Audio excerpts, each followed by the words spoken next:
made me perk up a little bit is that apparently a couple platoons of Russian soldiers surrendered to the Ukrainians and not after a fight.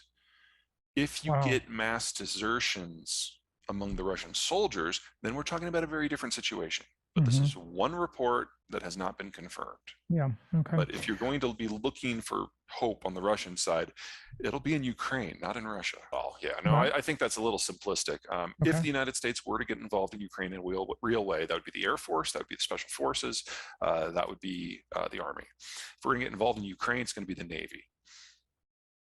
It's an island. Yeah, it's just basic military math.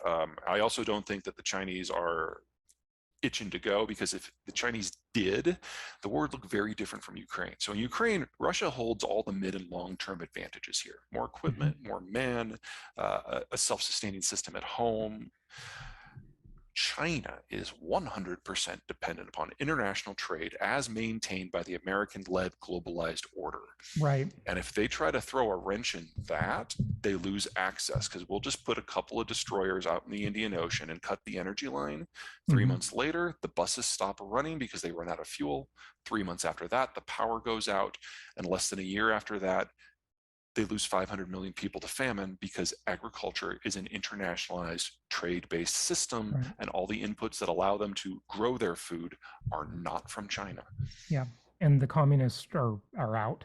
Okay. Well, Yeah. that's a topic for another day. Okay, fair enough. It's a long topic. Talk about the economic side of this.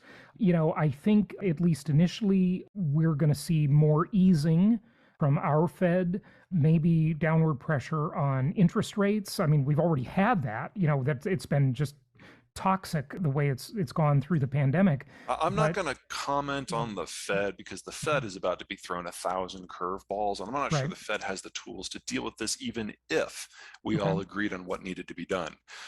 Let me put this from the Ukrainian and the Russian point of view. Yeah, and agriculture, of course, because Yeah, Ukraine is a big exporter and fertilizer and Russia so is forth. the Yeah. #1 exporter of wheat, and it just invaded the #5 exporter of Right. wheat. Ukraine will not plant crops this spring. We have shortages in every kind of fertilizer. Nitrogen, because natural gas prices are up by a Yep. factor of 7 before the Russian moves. They're going to go up more. Phosphate, because the Chinese have blocked exports because they're terrified about what's about to happen internally. And 40% of the world's potash comes from Belarus and Russia. Yeah. No matter how this shakes out, we are going to have famine continental in scope before the end of the year. And this is just the beginning of the unwinding of global agriculture. So, how many people are you talking about when you This say year, I don't continental know, but scope? the carrying capacity of the land in a deglobalized world is about a billion and a half less than what we have right now. Right, which by the way is the subject of your new book coming out, right? Yes, the The whole point of the deglobalization. end of the world is just the beginning, is to look at what all the economic sectors look like on the backside of globalization once it's gone. Right, So remove all the structures that have allowed us to build and grow to where we are. What happens when they're just not there anymore? And right. it's different for every sector. It's different for every region, but agriculture is by far the chapter that gives me the most nightmares. What you're saying is this conflict right now, the result of it is going to be a continental sized famine for Europe? Europe's probably okay. Good farmland, good local fertilizer processing. They're going to have some definite problems, but not famine. Let me give you a point of reference. In 2010, there were a bunch of fires in Siberia because they had a really horrible season for Yep, ag. And I so the remember. Russians intervened in markets and prevented exports from their part of the world for a few months. Global wheat prices doubled. Global wheat prices tripled in some of the places that used to rely on Ukrainian, Kazakh, and Russian wheat. And that triggered a series of uprisings and coups and wars that we now know as the Arab Spring.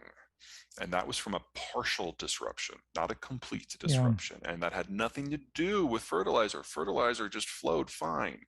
Hmm. What we're dealing here is at least a factor of 6 bigger than that. Wow. We're already experiencing very significant inflation. Yeah, and if So, you look at the countries that have really expanded their agricultural footprint of late, Western Australia, Brazil, they do it all with imported inputs. They're just not there right now. that's pretty scary. It's Pretty very scary scary. stuff. What else can you tell us about the economic impact? oil and gas, oil and gas, oil and gas. I mean, I realize that's a little Meaning redundant, up, but up, right? yeah, exactly. Yeah. Well, we're going to lose the world's second largest exporter of oil and largest exporter of natural gas, Mhm. because no matter how this war goes, either the Russians are going to use it as leverage, or the Ukrainian partisans are going to go after the infrastructure, or the Turks aren't going to let it through the Turkish Straits because they've activated the Montreux Treaty, or the Europeans are going to do sanctions, or the Americans are going to. No matter how this goes down, Russia stops shipping energy west. Yeah. What would you say about our policy with the current administration, with the Biden administration here, that has really attacked energy, in favor of green energy? Has that put our energy security at risk? The United States is still a net exporter by a significant margin.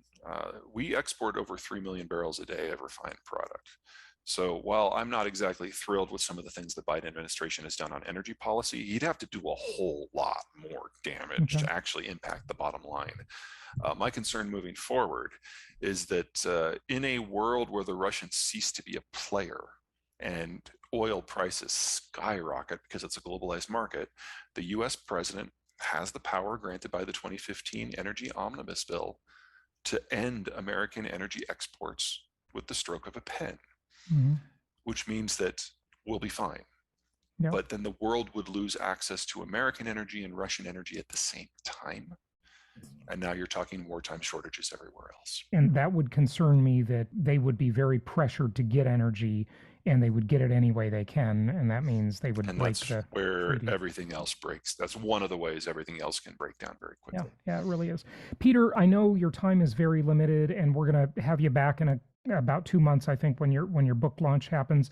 Can't wait to talk to you about more normal stuff then, hopefully. But is yeah, I hate to ruin it, but it's not going to get any more it's not normal going to than be it is more now. normal by then. Yeah, I know. Wishful thinking, wishful thinking. What else do you want to say as you wrap it up? Anything I didn't ask you, or just anything you want to tell us? I would just add that the first three books, Accidental Superpower, Absent Superpower, Disunited Nations, there's big fat sections on all of them on Russia and the Russian-Ukraine conflict in general.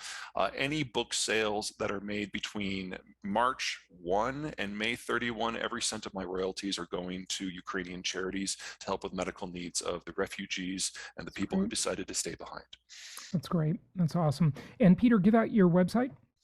www.zeihan.com. Feel free to sign up for the newsletter. It's free. It will always be free.